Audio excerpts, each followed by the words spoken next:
Як беларусы бралі ўдзел у другой сусветнай вайне ў складзе несавецкіх узброеных фармаванняў, найперш польскіх? Ці быў сярод іх нацыянальны рух? Як беларусы з Лацінскай Амерыкі трапілі на вайну ў Еўропу? І як яны апынуліся ў Іране, Індыі і ўсходняй Афрыцы?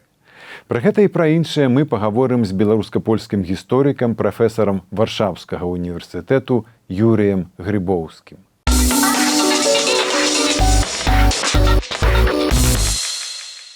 Добрый дзень, Юрый. Вітаю. Прызнаюся, што ваша кніга «Беларусы ў польскім войску 1919-1947 гады» мяне вельмі моцна здзівіла заглыбленнем аўтара ў матэрыял і ахопам тэмы. Там вельмі шмат нюансаў, пра якія мала хто ведае. Таму сёння я прапаную прайсціся па тых малавядомых тэмах. Вось, напрыклад, аспект стаўлення беларускай эміграцыі да стварэння войска польскага ў Францыі ў 1939-40 годах. Перш чым казаць пра стаўленне беларускай эміграцыі да стварэння польскага войска ў Францыі, можа, варта крышку распавесці пра тое, чым было польскае войска ў Францыі, як яно стварылася. Я нагадаю, што нягледзячы на тое, што кампанія 1939 года скончылася для Польшчы паразай, усё ж такі польская дзяржава ніколі не капітулявала. Ужо у кастрычніку 1939 года быў створаны польскі эміграцыйны ўрад, першай сядзібай якога з'яўляўся Парыж. І вось гэты польскі эміграцыйны ўрад у паразуменні з французскімі уладамі пачаў фармаваць польскае войска на тэрыторыі гэтай краіны. З каго яны маглі фармаваць гэта войска? Перадусім з польскіх грамадзян, якія апынуліся па волі лёсу ў Францыі. А гэта былі пераважна грамадзяне другой Рэчы Паспалітай, якія яшчэ да вайны ў 20-е, асабліва 30-е гады эмігравалі ў Францыю, як кажуць, за хлебам, таму што у краіне гаспадарка развівалася даволі складана, і яны былі вымушаны шукаць працы за мяжой. Сярод гэтых працоўных эмігрантаў былі таксама беларусы, некалькі дзесяткаў беларусаў, паводле розных падлікаў, нават да 20 000 беларусаў магло эміграваць з заходняй Беларусі ў Францыю напярэдадні пачатку Другой сусветнай вайны. Дык вось, калі пачалося фармаванне польскага войска ў Францыі, то тут хочаш не хочаш, гэтыя беларускія эмігранты апынуліся ў полі бачання польскіх уладаў і таксама падлягалі мабілізацыю ў гэту армію. Ці яны хацелі ісці ў гэта войска? Тут вялікае пытанне. Рэч у тым, што большасць беларусаў, якія знаходзіліся ў Францыі, гэта былі сяляне, якія не цікавіліся палітыкай, яны былі абсалютна апалітычныя. Вынятак складала толькі нязначная група асоб, якія гуртаваліся вакол хаўруса, беларускага, так званага беларускага хаўруса беларускай працоўнай эміграцыі, на чале якога стаяў Мікола Абрамчык і Лявон Рыдлеўскі. І вось гэтыя лідары беларускага хаўрусу, Абрамчык і Рыдлеўскі, яны фактычна заклікалі сваіх суайчыннікаў, сваіх прыхільнікаў, каб яны ухіляліся ад войска польскага і замест гэтага папаўнялі шэрагі французскай арміі. На гэты заклік, праўда, адгукнулася незначная частка беларускіх эмігрантаў. Чаму? Таму што, уласна кажучы, дзейнасць хаўрусу яна таксама не распаўсюджвалася па-за межы Парыжа і вось ваколіц. Таму лічыцца, што у польскае войска было заклікана так у перыяд з восені 39 па чэрвень 1940 года, недзе, можа, 2-3 тысячы беларусаў. А наогул польскае войска ў Францыі налічвала ажно 84 тысячы. Таму тут ўсё ж таки варта разумець, варта сабе ўсведамляць, што колькасць беларусаў у гэтым войску было нешматлікая. А чаму беларускія лідары так адмоўна паставіліся да мабілізацыі ў польскае войска? Таму што на гэта былі палітычныя абставіны. Яны лічылі, што яны звязаны больш з Францыяй, чым з Польшчай, па-першае, па-другое, імкнуліся такім чынам падкрэсліць свой нацыянальны характар, нацыянальную адметнасць, паколькі разлічвалі на тое, што калі будуць закліканы ў французскае войска, то там ёсць шанец стварыць нейкія беларускія фармаванні. А вось калі стануць жаўнерамі польскага войска, то фактычна расплывуцца там, растворацца ў масе, асноўнай масе польскіх грамадзян. Вось так гэта выглядала. А наколькі актыўным быў удзел беларусаў у фармаванні польскай арміі ў Савецкім Саюзе і польскай арміі на ўсходзе?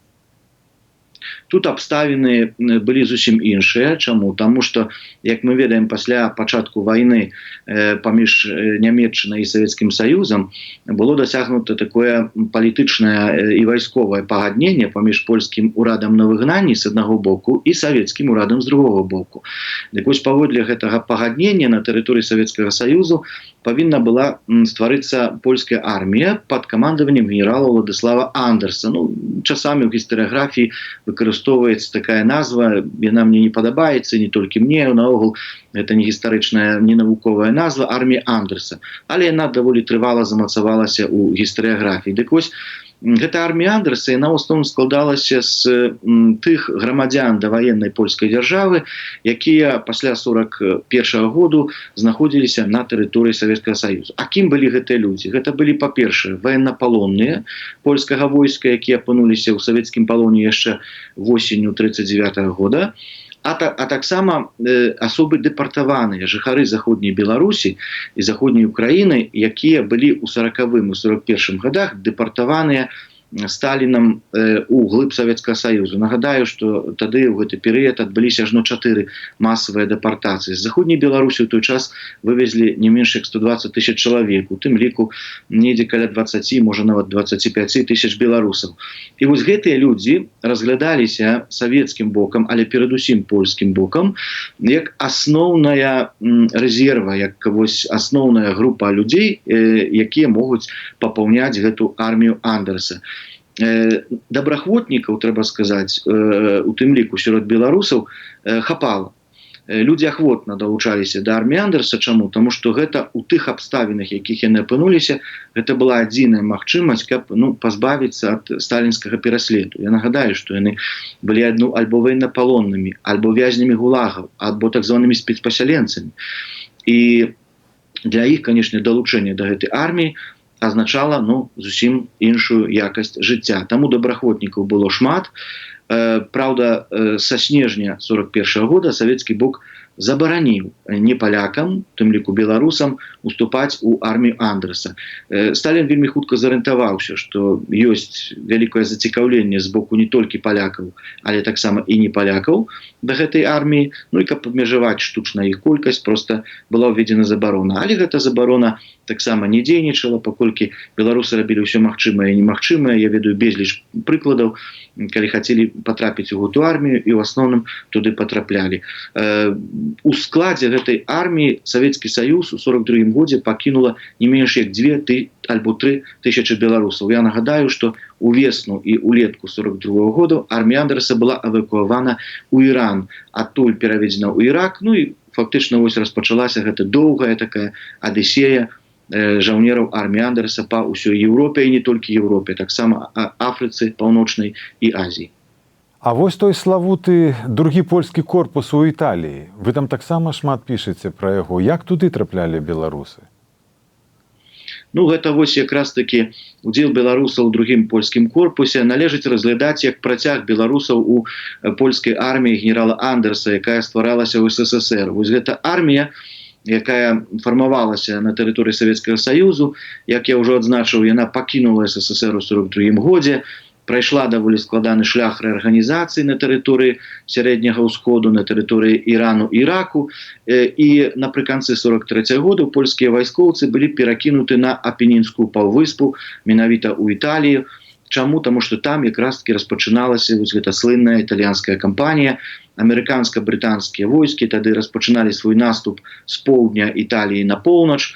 Ім супрацьстаяла 10-я нямецкая армія, і былі патрэбны людзі, былі патрэбны вайскоўцы, і менавіта брытанскае камандаванне вырашыла скіраваць на гэты італьянскі фронт другі польскі корпус, у шэрагах якога служыла некалькі тысяч беларусаў. Таму гэта былі тыя самыя людзі, якія уступалі ў армію Андерса ў СССР, тыя самыя людзі, якія прайшлі праз Палестыну, прайшлі праз Іран, Ірак, паўночны Егіпет і нарэшце трапілі ў Італію. Безумоўна, удзел другога польскага корпусу, вы слушна зазначылі тут слыннага корпусу. Чаму? Таму што другі польскі корпус, якім камандаваў таксама той жа Уладзіслаў Андерс, і гэты корпус быў часткай польскіх узброеных сілаў на захадзе. Польскія ўзброеныя сілы на захадзе гэта тыя войскі, якія падпарадкоўваліся ў палітычным сэнсе польскаму ўраду на выгнанні, які ў той час месціўся ў Лондане. Так вось, гэтыя польскія ўзброеныя сілы на захадзе змагаліся і ў Францыі, яны бралі ўдзел у адкрыцці другога фронту, і ў Галандыі. Напрыклад, польскія маракі бралі ўдзел у канвоях да Мурманска, а польскія лётнікі, у тым ліку беларусы, удзельнічалі ў абароне у так званай бітве за Англію. Але вось другі польскі корпус, чым ён адметны? Таму што, безумоўна, ён быў найбольш шматлікім сярод усіх фармаванняў польскіх узброеных сілаў на захадзе. У ім знаходзілася найбольшая колькасць беларусаў у параўнанні з усімі астатнімі злучэннямі і фармаваннямі польскімі ў той час. Ну і другі польскі корпус браў удзел у найбольш вядомых хіба такіх баталіях, у якіх удзельнічалі польскія жаўнеры падчас другой сусветнай вайны, у тым ліку у вядомай бітве за Монте-Касіна. Сёлета мы адзначалі 80-е годкі гэтай бітвы. У Польшчы адбываліся вялікія ўрачыстасці, у Італіі таксама адбываліся ўрачыстасці. Ну і я лічу, што варта таксама памятаць і беларусам пра тое, што там было багата беларусаў, якія таксама адрозніліся гераізмам, мужнасцю падчас гэтай бітвы, і не толькі гэтай бітвы. Я так склалася, што падарожнічаў шмат па Італіі, і паўсюль, дзе знаходзяцца польскія вайсковыя могілкі, а яны знаходзяцца не толькі на Монте-Касіна, яны знаходзяцца, напрыклад, Ларетта, Касамасіма, альбо на поўначы Італіі, в Балоніі. Там паўсюль на гэтых могілках можна знайсці крыжы з крыжы на магілах, дзе пахаваны польскія жаўнеры беларускага паходжання. У сваёй кнізе вы пішаце і пра беларусаў-добраахвотнікаў з краінаў Паўднёвай Амерыкі. Думаю, сёння мала хто з нашых гледачоў і слухачоў ведае пра гэты аспект удзелу беларусаў у другой сусветнай вайне. Як гэта ўсё адбывалася? Я называю гэты аспект крышку экзатычным, потому што ён сапраўды экзатычны. Якім цудам беларусы маглі папаўняць польскае войска, прыязджаючы з Бразіліі, Аргентыны, Уругваю альбо Парагваю. Так вось, пачаткаў гэтай гісторыі трэба шукаць яшчэ ў даваенным перыядзе. З заходняй Беларусі назіралася ў той час даволі вялікая, значная працоўная эміграцыя, людзі ехалі за хлебам, ехалі ў Еўропу, у тую ж Францыю, але шмат таксама ехала ў Паўднёвую Амерыку. Паўднёваамерыканскія краіны, такія як Аргентына, Уругвай, Парагвай, карысталіся вялікім зацікаўленнем заходнебеларускага сялянства. Я нагадаю, што ў Баранавічах нават знаходзілася консульства Аргентыны, якое вось вербавала гэтых працоўных эмігрантаў на працу ў Аргентыну. І у гэтыя краіны паўднёваамерыканскія выехала агулам некалькі дзесяткаў беларусаў, жыхароў заходняй Беларусі. Дзесяткаў тысяч.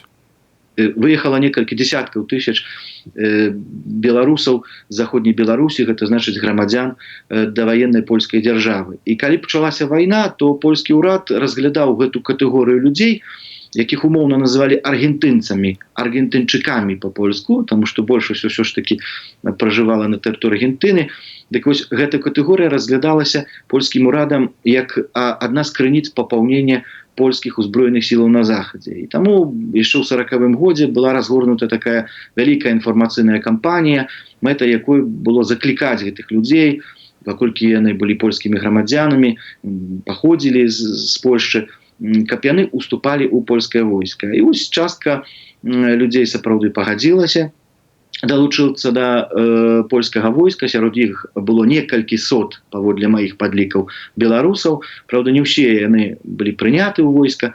У Еўропу трапіла, недзе каля 100, можа трошкі больш, так званых аргентынчыкаў беларускай нацыянальнасці. І яны сапраўды змагаліся у Еўропе у складзе, напрыклад, першай танкавай дывізіі, якая вызваляла Францыю, якая вызваляла Бельгію, Галяндыю, брала ўдзел у баявых дзеяннях на тэрыторыі заходняй Нямецчыны. Это ўжо быў 44-45 год, але яны паспелі яшчэ паўдзельнічаць у другой сусветнай вайне. І вось яшчэ адзін зноў малавядомы аспект. У кнізе вы пішаце пра беларусаў сярод цывільных польскіх грамадзянаў у Іране, Мексіцы, Індыі і ўсходняй Афрыцы. Раскажыце, калі ласка, як беларусы дабраліся і туды? Гэта яшчэ адзін чарговы экзатычны эпізод, пра які варта, безумоўна, распавесці нашым гледачам. Рэч у тым, што польскія ўзброеныя сілы на захадзе гэта не толькі жаўнер, гэта таксама цывільнае насельніцтва.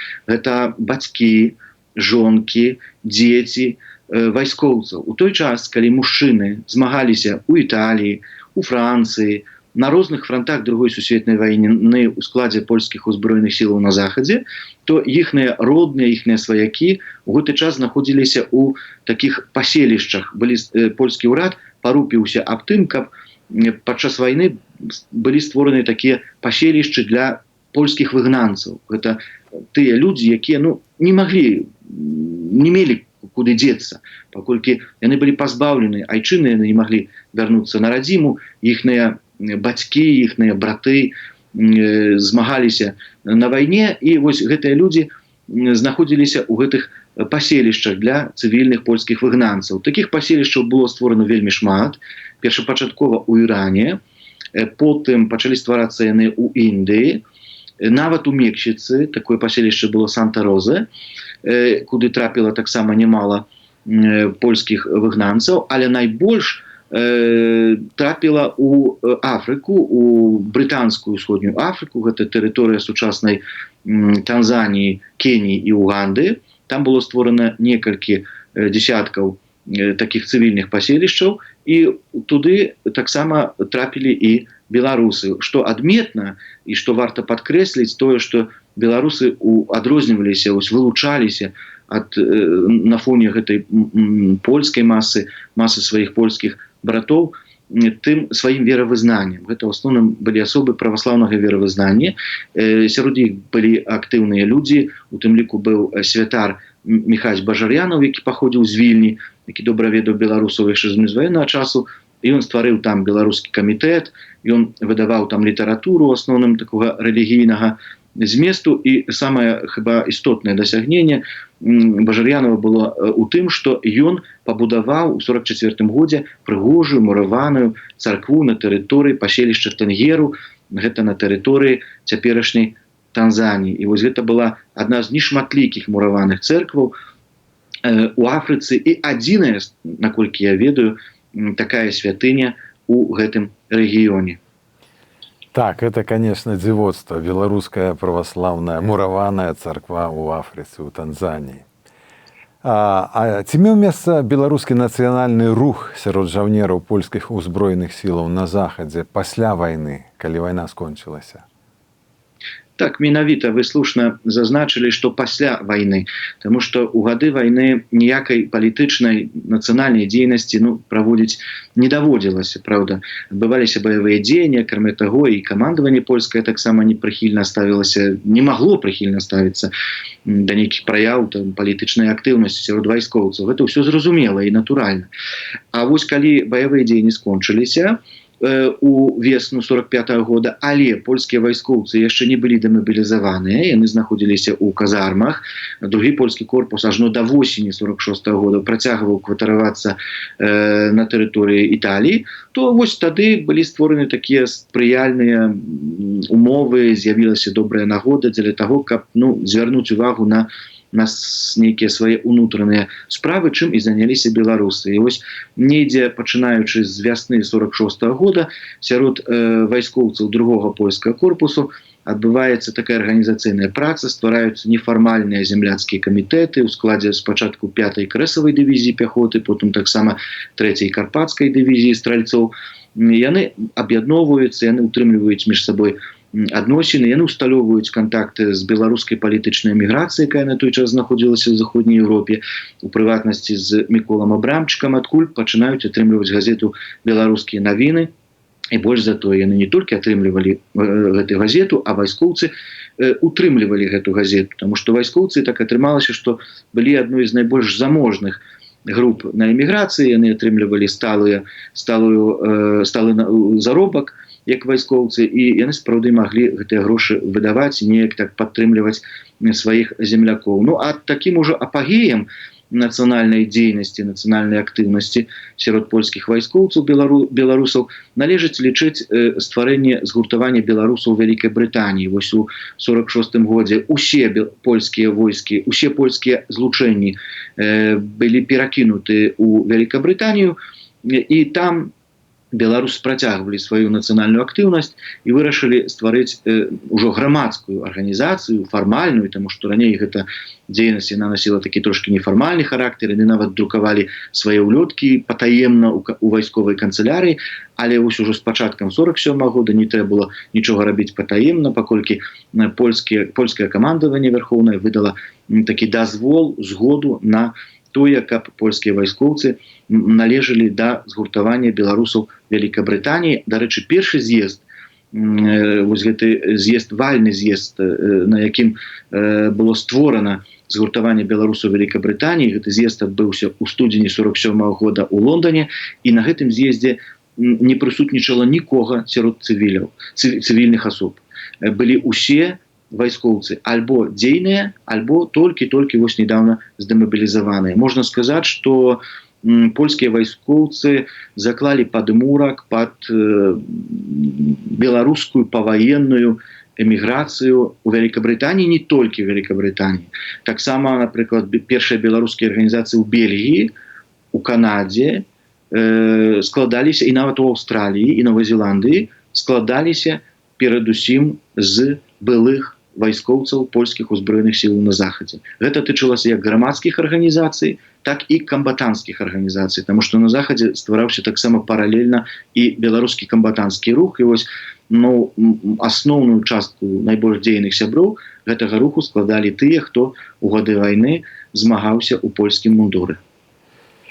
І яшчэ ў мяне да вас пытанне такое. Як склаўся пасляваенны лёс былых вайскоўцаў польскіх узброеных сілаў, якія вярнуліся ў савецкую Беларусь? Трэба сказаць, што у Беларусь, у савецкую Беларусь пасля вайны вярнулася каля 1000 так званых андерсаўцаў. Гэта вось былых жаўнераў польскіх узброеных сілаў на захадзе. Большасць з іх складалі жаўнеры другого польскага корпусу.